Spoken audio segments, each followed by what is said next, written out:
আসসালামু আলাইকুম। Hello viewers, কেমন আছেন সবাই? আশা করি অনেক ভালো। আরও একটি ছোট্ট ভিডিও নিয়ে চলে এসেছি। এরকম অনেকেই আছেন যারা আর্ট করতে চান কিন্তু মনে হয় যে হবে না আমার দ্বারা। তো তাদের জন্য আজকের ভিডিওটা কিছুটা হলেও উপকারে আসবে। এছাড়াও বাচ্চাদেরকেও আপনারা সাহায্য করতে পারবেন এই ট্রিক্সটা ফলো করে। আমি এখানে A4 সাইজের অফসেট পেপার ব্যবহার করছি। আপনার যে কোনো হোয়াইট পেপার ব্যবহার করতে পারেন।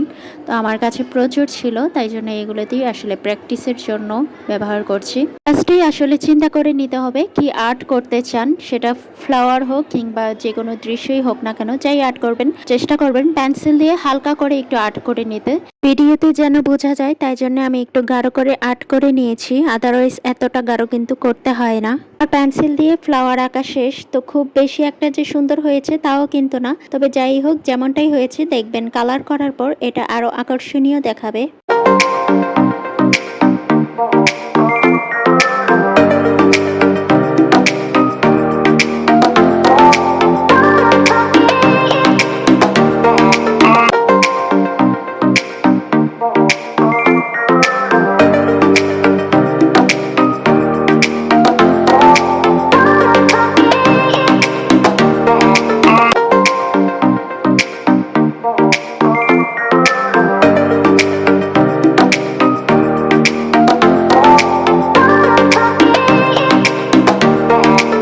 আমার একটা ফ্লাওয়ার রং করা প্রায় শেষ। মার্কার কালার দিয়ে আমি কালার করছি। তো একটা জিনিস লক্ষ্য করুন, পেন্সিল দিয়ে আঁকার পর যতটা ভালো লাগছে না, কালার করার পর কিন্তু অনেকটাই ভালো লাগছে।